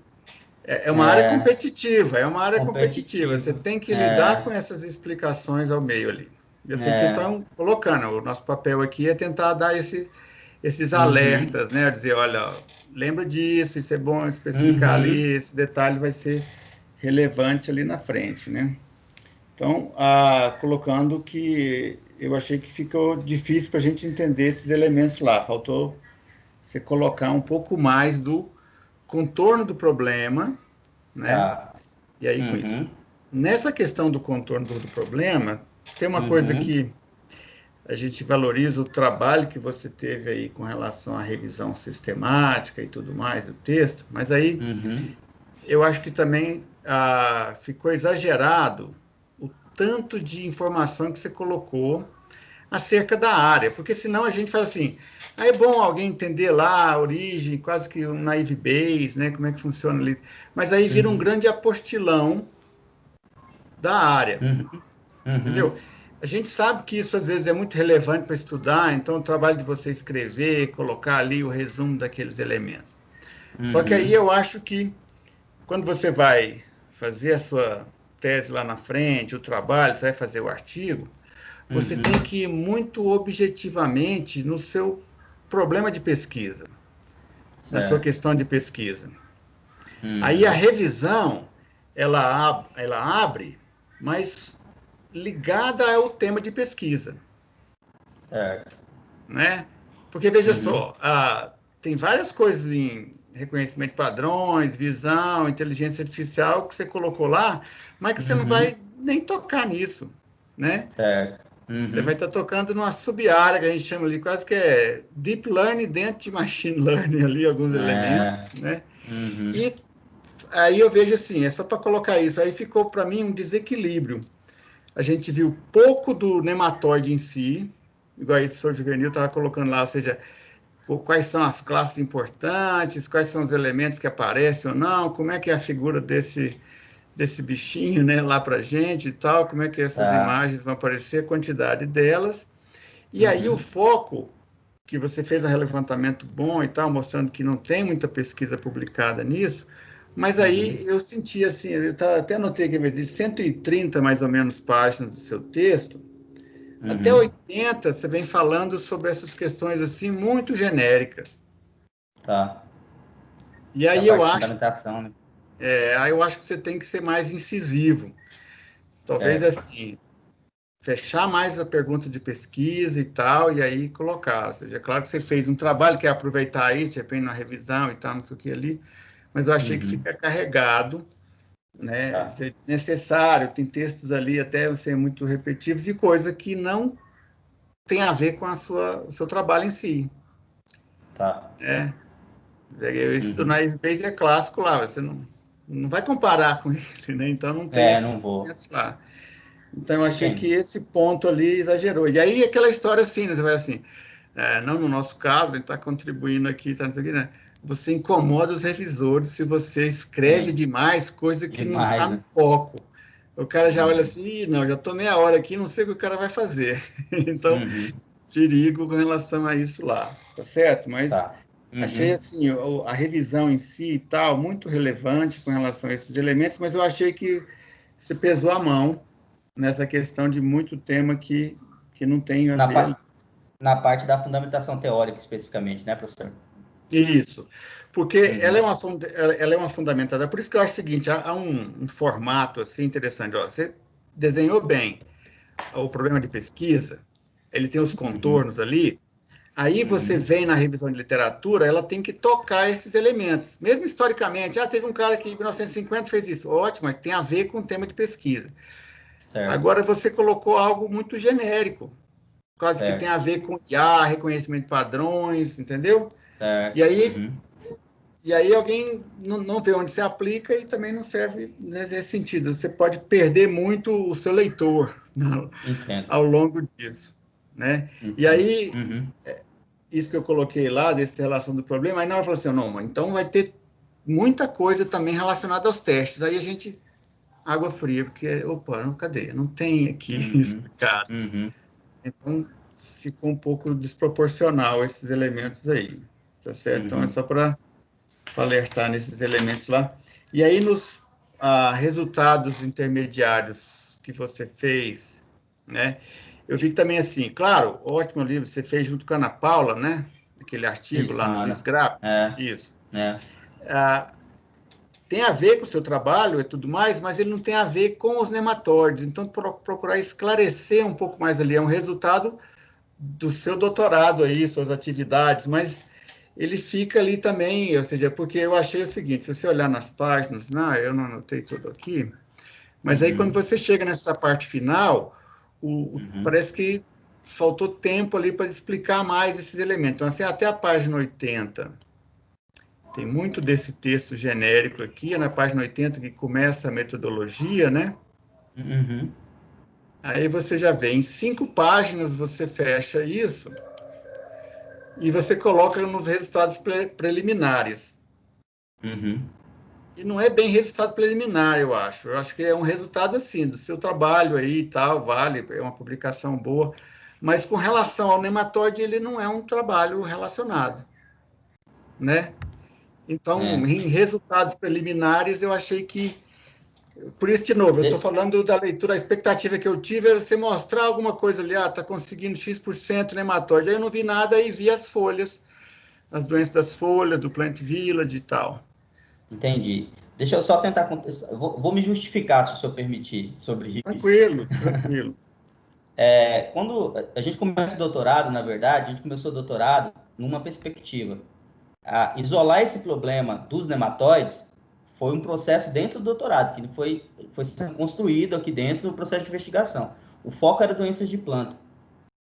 Nós começamos trabalhando com doenças de planta. O que chamou muita atenção, até pela própria revisão sistemática, se o senhor notar os números, a maioria das análises que são feitas de classificação de doenças são sobre análises sobre folhas, doenças foliares, sintomas foliares. E, assim, de certa forma, eu e o professor Flávio, a gente sentou e chegou na conclusão assim, isso está exaurido, Abate. Isso aqui tem pouca margem, até tanto é que a gente fez esse trabalho, um trabalho que, ao meu ver, foi extremamente relevante, e a gente tomou pau de revisor, o revisor criticou, porque a gente estava usando uma base de dados que todo mundo já tinha utilizado, né, que é essa, enfim, é o Plant Village, o senhor deve conhecer ela, que todo mundo uma base de dados com imagens em ambiente real de cultura. Quer dizer, o cara desmereceu todos os nossos esforços por causa de um... Enfim, e nesse momento, o professor Fábio André mergulha, concentra seus esforços para fazer uma análise da literatura para ver, identificar um problema que vale a pena a gente concentrar esforço para trabalhar, porque a gente não vai propor uma arquitetura, não vai gastar... É aquela história, não vai gastar bala boa com caça ruim, né? E foi... Nesse momento, houve essa... acho que não foi uma mudança de direção, porque a proposta ainda continua, que é a customização dessa arquitetura relativa a plantas, mas houve uma especialização desse processo da pesquisa aí dentro dos nematóides, professor. Não, tranquilo, imaginei mesmo. Então, duas coisinhas, é só porque, assim, no relatório em si, da qualificação, essa jornada toda talvez você não precisava ter colocado. A gente entende que a pesquisa, ela se descobre, está resolvida e tá, é uma questão de competitividade ali, né? Mas aí você poderia abrir nesse ponto aí, até colocar um pouco mais Porque, por exemplo, nessa questão das imagens, dos problemas ali, o que o pessoal tem feito, essa corrida para achar a base ali. Tem alguns pontos específicos que aí a gente precisa do casamento com alguém da área. O que é o casamento com alguém da área? Você tem X doenças na folha do tomate. Mas aí você conversa com alguém da área e vai falar assim, mas o tomate plantado na China, nos Estados Unidos, na Itália e no Brasil é completamente diferente a forma como ele é cultivado. É um tomate que vai ser colocado ali no trópico, o solo é diferente, o ar é diferente, a luz que ele recebe é diferente, o tom cultivar é diferente. As doenças vão ser diferentes e vão aparecer na planta de forma diferente. Aí, às vezes, você tem que atacar esse ponto. Né? Se você for só assim tal, e aí os caras chegam lá, aquela base mesmo, ela tem várias falhas ali, né? Porque ela começa, tira a folhinha da planta, coloca ela separado lá e tal. Às vezes a mesma planta tem umas 10 folhas, arranca as folhas tudo lá e põe separado e tira 10 mil fotos da mesma folha. Exatamente. Então, mas aí é nesse ponto ali. Então, assim, eu entendo a dificuldade de colocar isso. Por isso eu falo assim, o trabalho tem uma especificação muito interessante. Para quem só leu, eu fui ver o projeto de vocês a partir da minha leitura e dessa apresentação sua. Então, eu consigo analisar só o que eu li nessas últimas 3 semanas. Então, é dessa leitura. Então, estou falando assim, às vezes a forma como você colocar esse resultado, às vezes essa experiência de gastar X tempo lá em alguma coisa, ter feito em outros trabalhos, ela vale meio colateralmente. Aqui, às vezes, você focar melhor nisso que vocês descobriram que é relevante, né? E atacar ele mostrando mais elementos ali. Porque nisso eles vão direto, assim como eu falei. O cara vai pedir para você vai mandar o artigo, ele vai pedir para você citar alguma coisa que está no archive. Nem foi publicado oficialmente ainda, mas ele já exige que você cite, e daí? Tá nem aí. Exatamente. Então, é por isso que a gente tem que... E é uma área competitiva, mas eu acredito que é muito ainda relevante. Mesmo aquilo lá do Plant Village não está exaurido, não. É porque está exaurido daquele formato lá. O cara juntar 50 plantas quaisquer e tal, mas na hora que você levantar o ponto e falar, não, olha, o café plantado no Espírito Santo é diferente do café de Minas aqui. As doenças vão ser diferentes, a imagem vai ser diferente. Exato, mas é isso que o ponto que os revisores colocaram, professor. Eles falaram assim, olha, o que a gente está interessado são em imagens coletadas em ambiente de cultura, olha, a coisa de verdade. O Plant Village, assim, acaba sendo... tá muito artificial, né? Eles ficam um coringão. Eles ganharam o nome porque foi o primeiro, tinha muitas imagens. Foi o primeiro, exatamente. Aí quando a gente pensa nessa, captar a imagem de campo, olha, professor, assim, eu tive minha experiência com esse negócio do nematóide, de ter que correr um pouquinho atrás, é meio traumático, realmente não é fácil você ficar montando. E assim, o professor Flávio tinha me falado disso aí, eu falei, professor, mas deixa eu fazer, vai. O senhor falou, vamos, Abade, mas vou te avisar, dá trabalho. E realmente dá trabalho, sabe, professor? Assim, você como montar o dataset, categorizar ele, marcar as labels, olha, eu não sei, é trabalhoso realmente, sabe? Assim, é custoso. Então, a gente pensou em doença ainda, que é uma coisa que eu animei ainda a questão dos nematóides, porque é uma coisa que ainda a gente ficou dentro do laboratório, né? De certa forma, te dá mais um controle. Agora, no campo mesmo, captar amostra de folha, de doença, às vezes tem doença, às vezes não tem doença, enfim, eu acabei até comentando isso com o professor. Não, tudo bem, já vou fechando aqui, mas colocando assim, até a gente, de repente, cooperar mais com o Flávio aí e tal, tem outros ali, o que a gente tem visto também, e aí relativiza relação a isso. É uma dificuldade, mas como é uma área que ela tem um retorno econômico muito alto, você encontra, por exemplo, quer ver, eu vou citar o IF de Goiás e Rio Verde, a turma de agronomia lá tem drone com câmera multiespectral fazendo avaliação de doenças em campo. Então, assim, o pessoal da área, sabendo que tem isso aí, eles estão fazendo, é um trabalho que tem que ser feito em parceria. Porque lá na ponta, eles estão recebendo já kits das multinacionais com negócio, olha, faz isso aqui, para você identificar esse tipo de coisa. Então, é difícil a gente sair, né, cientista da computação, engenheiro eletricista, tentar achar a doença no campo. Agora, com os caras lá no campo, às vezes a gente consegue dados interessantes dos problemas deles. Para colocar que é uma área que eu estou vendo assim, aparecendo muito interesse. Sim. Não, é muito quente. Até a própria revisão sistemática mostra isso, né, professor? Pelo número de publicações que a gente tem, é uma área que ainda está numa crescente. Se você olhar a curva no gráfico lá, assim, as publicações estão numa crescente e não parou, realmente. Não, tranquilo, é isso. Eu acredito que parabéns pelo trabalho, tá certo? É um trabalho relevante, ótimo, doutorado, colocando que realmente essa questão multidisciplinar, eu acho que os bons problemas estão aí. E talvez pegar esses pontos agora da qualificação e ajustar ali para ir mais rápido na questão dos testes e a sua definição, ou seja, verificar quais classes são relevantes, as imagens, e aí trabalhar nessas publicações aí e tal, para poder, né, ter o bom retorno lá na frente e não ficar pressionado. Mas, então, bacana. Isso, agradeço o convite aí e ficou tranquilo agora, Flávio. Eu que agradeço, professor, a colaboração do senhor. Beleza. Professor Diego, agradeço de coração, um parceiro antigo, meu amigo antigo de longa data, a gente trabalha junto aí. Eu anotei essas observações, Diego, e algumas justificativas que o Abade deu, eu preciso complementar um pouquinho, né? Aquilo que ele falou parte, o Abade dá um pouco sentido até hoje com os revisores que falaram que o Plant Village não presta do que ele fez. Ele tá doído. Achei que ele já tinha superado isso, nem eu lembrava mais disso, ele está doído até hoje. A grande briga é que nós batemos todo mundo, inclusive foi um grego, né, que era o que estava no estado da arte, nós batemos ele em 3 ou 4%, né, de acurácia, e o revisor da Frontiers, né, era Frontiers e alguma Frontiers em Plant Disease, não é isso?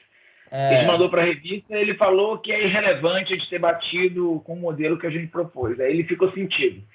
Ele até hoje não superou isso aí.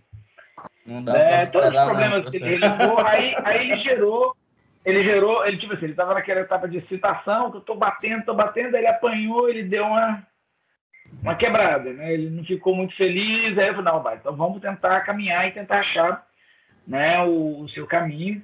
Essa revisão sistemática gigantesca que vocês viram, ela já é um artigo que a gente submeteu para a revista, tá? Ele mostrou lá na apresentação.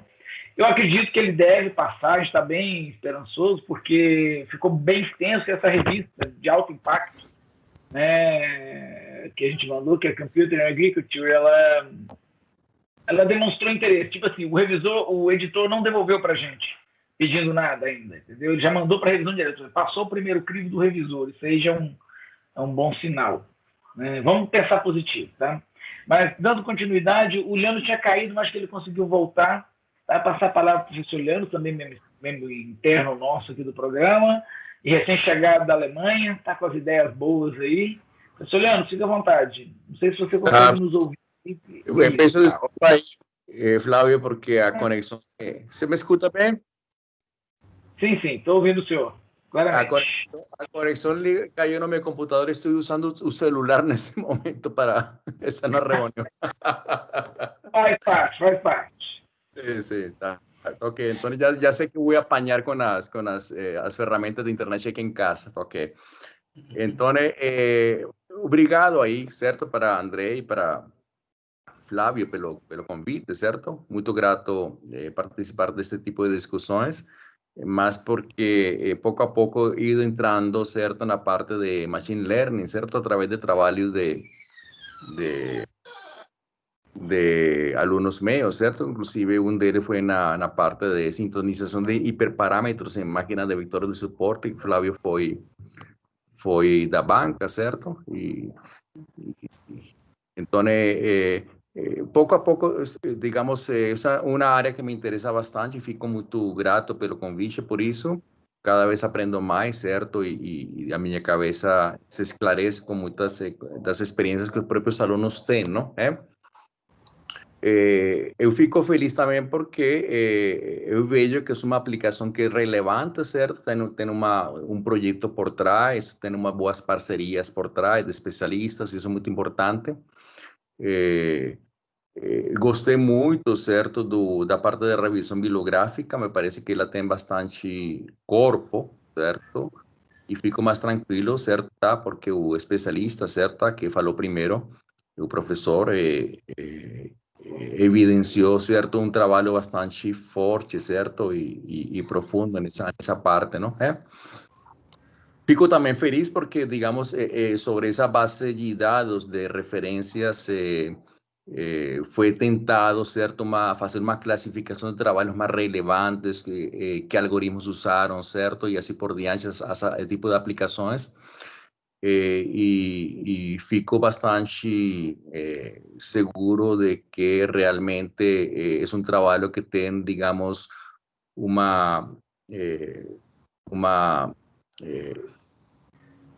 digamos, dá uma forte esperança de dar uma contribuição e de ser um trabalho inédito na aplicação, certo? Então, isso é importante de que na aplicação, digamos, está bem focado, certo? Que é um trabalho promissor nesse sentido, certo?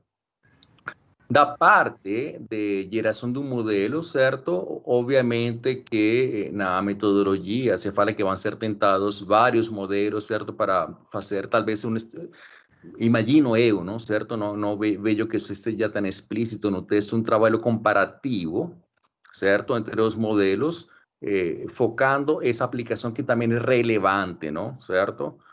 Porque uma das coisas que com as leituras que eu descobri nos últimos meses, certo, é de que o teorema de no free lunch, certo, que a gente fala muito em metaheurística, certo, é aplicado 3 anos depois foi estendido para modelos de machine learning, ou seja, não existe um modelo de machine learning que se dê bem em todos os casos, basicamente isso, certo? Ele vai apanhar em algum exemplo, certo? Já? Ok? Então, desse ponto de vista, André citando o teorema de no free lunch estendido para machine learning, ele pode justificar efetivamente de que o estudo comparativo entre os diferentes modelos é relevante também como tema de pesquisa. Okay? Tá? basta apresentar isso, certo? De maneira bastante técnica, certo? Justificar por que tal modelo talvez funcione melhor para esse tipo de aplicação, que creo que também tem boa chance de gerar uma publicação, eu acho, não? Certo? Tá? Ok? Então, casar um modelo com aplicação, certo? Ok? Me parece que aí vocês têm um caminho promissor, certo? Para gerar informações e conclusões relevantes para publicações também, ok? Os revisores já falaram bastante, certo? Eu perdia boa parte das considerações do Livio, certo? Mas, de qualquer maneira, certo? Dentro do tema que o André coloca no texto, ele fala de hiperparâmetros, certo? Tá? E isso está condensado na tabela 2.1, certo? E ele está 6 tipos de hiperparâmetros, certo? No caso das redes, CNN, certo? Número de camadas ocultas, taxa de aprendizagem, largura de carga de conclusão, preenchimento ser implícito, coeficiente de redução de peso, taxa de abandono, ok? Pelo que eu tenho visto, inclusive, considerações do próprio Flávio, certo? Já? Me fala que esse é um trabalho que é feito de maneira muito manual, não? Certo? Ou seja, um cara lá mexe, se deu bem com certo problema, já fala, certo? Isso é um artigo qualis A, certo? Porque consegui setar os hiperparâmetros, certo? Tá? Para esse problema e se deu certo, tá? Bom, esse é um problema realmente que nós temos tido no caso dos hiperparâmetros para a máquina de vetores de suporte, certo? Então, essa definição de hiperparâmetros é importante, certo? Porque esses hiperparâmetros, eles simplesmente porque são parâmetros em um nível mais abstrato, já? E aí talvez exista, talvez isso ficou mais claro na apresentação do André, que é um problema de optimização, já? Claramente, certo? Dentro de metaheurísticas, certo? Existen duas categorias de esse problema de seleção de parâmetros, certo? Uma parte tuning, certo? Tu fazes a sintonização manualmente, certo? Tá? E com base nas experiências, tu falas, olha, este conjunto de hiperparâmetros é relevante ser usado para certo tipo de problemas, certo? Simplesmente por experiência dos pesquisadores, tá? Mas também existe, certo? Também existe na parte de metaheurísticas o que se llama de controle de parâmetros, certo? Que é basicamente de tentar fazer técnicas onde os parâmetros são autoadaptativos, ou são adaptativos ou self-adaptativos, que são dos, certo? Ou seja, é tentar automatizar, certo? Essa parte da sintonização dos parâmetros, ok? Já? No caso de las metaheurísticas, es relevante que esos parámetros se automodifiquen en tiempo de ejecución, ¿ya? Ok, es básicamente la idea. Aquí no, eso no sería posible porque a arquitectura es fixa, ¿cierto? Y, digamos, más sería relevante, tú podrías hacer un estudio, por ejemplo, pegando un problema específico, ¿cierto? Um target, certo? Específico lá dos parásitos, certo? E talvez fazer uma roda de optimização usando, por exemplo, uma metaheurística, certo? Para ver qual é o conjunto de esses hiperparâmetros que deu certo para um exemplo pequeno, se me entende? Ok? Já? E talvez por indução, certo? Testar isso para casos mais gerais e talvez tudo possa fazer, digamos, uma contribuição do ponto de vista de seleção de parâmetros ou sintonização de parâmetros que possa ser relevante na tua pesquisa, sabe? De qualquer maneira, eu não sei qual é a ideia tua que tens nessa parte de a seleção dos parâmetros ou sintonização de parâmetros. Poderias me dar tua experiência ou a tua ideia sobre esse tema? Sim, professor. Inclusive, o que o senhor comentou agora, eu já estou aplicando nesse hall de experimentos meu, que é quanto a um parâmetro só, um hiperparâmetro só, que é a taxa de aprendizagem. eu estou fazendo... tem uma das técnicas de otimização dessa técnica de aprendizagem que chama otimização em grid, né? Sim. Então, eu estou rodando uma rede em cima dessa base de dados que a gente construiu, para fazer uma análise de como, injetando várias taxas de aprendizagem por época, eu defino esse step para a época, e estou olhando o comportamento dessa taxa de aprendizagem nessa linha de tempo por cada época. E tentando traçar ali dentro qual que é a melhor learning rate que se adequa ao comportamento de ganho de acurácia da rede. Então, eu estou fazendo isso nesse momento agora. Porque o primeiro estágio foi rodar as redes basicamente do jeito que elas vinham, com poucos ajustes, né? O segundo estágio... Mas esse processo é manual que tu pensas fazer? Estás fazendo manual? Não, a definição desse learning rate a cada época e esse grid, a definição de cada época, a própria rede, eu implemento isso, a própria rede vai ajustando por época. Agora, a definição do grid ali, do range que eu quero testar, é manual. Você entende? Vale a pena tentar uma forma de automatizar esse processo, não? Talvez poderia sair aí a contribuição, não? Que o tema de ajuste de parámetros es un tema relevante, ¿no? En cualquier área de optimización.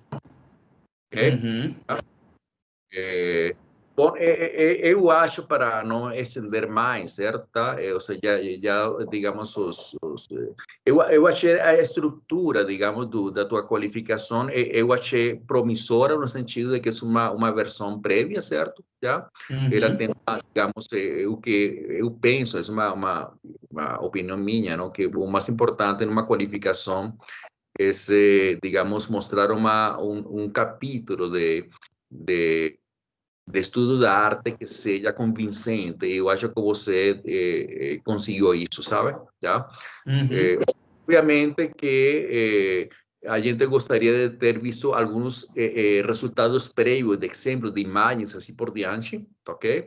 Mas não é obrigatório, certo? Ou seja, os resultados prévios simplesmente estão fundamentando um estudo da arte que, para mim, é bastante interessante. Ou seja, estás mostrando por A mais B que não vas ter, certo? Com quem te comparar, nesse caso, porque é um tema inédito, certo? E isso também é quando a gente está em situações, é interessante porque tu não tens com quem competir, mas também é uma pedra no sapato, porque sempre algum revisor desatento vai falar que tu tens que te comparar com alguém, certo? Okay? Exatamente. As pedras que a gente anda aí na pesquisa, já? Então, André e Flávio, basicamente é o que eu queria comentar aqui, certo? Fico um pouco nervoso por causa das problemas aqui da internet, certo? Talvez tinha algumas ideias na cabeça, mas esqueci nesse momento porque saía a rede, certo? Entrava aí. E no final a senha aqui não entrou, mas eu só tenho parabenizar você, certo? Eu gosto muito de trabalhos que tenham aplicações e que sejam promissores para gerar produtos, certo? Tá? Eu acho que os fundamentos da pós-graduação, certo? É essa possibilidade de criar, digamos, produtos, certo? Criar riqueza, certo? Tá? Para o país, certo? Tá? E que não só seja artículos, sino que gostaria muito que teu software fosse realmente gerado um produto que fosse comercializado, certo? Isso para mim seria o clímax, certo? E creio que tu e Flávio têm essa possibilidade, e o grupo de vocês, de ir por esse caminho, não? E desejo muita sorte, muita força, e que não desista, não? Dessa linha, ok? Já? Eu que agradeço, professor, pelo tempo do senhor, pela participação e pelas colaborações. Muito obrigado. Bom, Llanos, não sei se você vai conseguir me ouvir mais claramente aí, até mesmo pela dificuldade técnica. Primeiro, agradecer, como agradeço a todos os demais, e tem um dedo seu aí nesse trabalho. Essa revisão sistemática foi inspirada naquilo que a gente conversou um tempo atrás sobre revisão sistemática, até me mandou uma transparência sua, tá? E foi interessante porque saiu uma publicação bem pesada, vamos ver se vai ser aceita, né? Um outro ponto, a questão dos hiperparâmetros, eu ainda estou sofrendo um pouco com isso com os meus alunos, que depois a gente podia conversar com calma, que é aquela ferramenta do seu aluno que eu participei da banca, esqueci o nome dele, Carlos Eduardo. Como é que é o nome? Carlos Eduardo dos Santos. Isso, ele mesmo, certo? Ela poderia ser feito um estudo mesmo mais profundo e relevante para isso ser aplicado nesses problemas aqui locais nossos. Porque o Abad está fazendo na mão mesmo, certo? Tem algumas coisas que são automatizadas, mas os parâmetros, agora, para essa etapa que ele está encarando, é na mão e é tentativa e erro, e vai, roda, vai, roda. Ele já automatizou muita coisa, mas não tem um estudo profundo. É aquilo que eu estava te falando mesmo. O cara acerta uma sintonia e, pô, publica. Eu sou agora o estado da arte porque eu modifiquei os parâmetros. Mas vai dar certo. Acredito que ele vai trabalhando nisso. E, novamente, agradecer aí pela sua dica lá da revisão sistemática, desse estilo que acho que foi bem proveitoso. A base sofreu um pouquinho, mas foi bem proveitoso. Tá bom? Agora, gente, a gente termina a segunda etapa, né, da avaliação, apesar de ser a primeira, mas é a segunda, né, que agora é a primeira síncrona, mas é a segunda etapa. Eu vou pedir para o Abad se retirar, as demais pessoas que estão assistindo se retirarem, eu retiro aqui. Eu vou parar a gravação, tá, para a gente poder conversar entre a gente e deliberar. Tá ótimo? Eu estou parando a gravação.